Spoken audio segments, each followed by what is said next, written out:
People who realized they had bad therapists, what were the red flags? 1. So I went to child therapy back in the day, but the therapist always had my dad in the room with my sisters and I. Because of that I was never able to tell her about how he was abusing my sisters and I.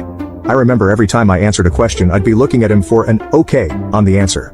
She literally never caught on. 2. I was 13. The therapist was an older woman who upon first meeting me said to my mother that I was on coke. I wasn't, and that my father and or brother were aping me. My father and brother have never, ever touched me like that. This was one sick woman who needed help herself. 3. When he was on the news for banging a client. It was his arrest photo because that's a crime. He was our marriage counselor, and he was married. So was the client.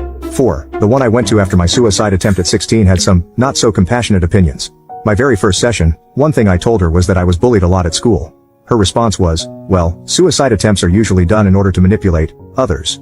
So, since you were capable of that, did you ever consider maybe you were the bully?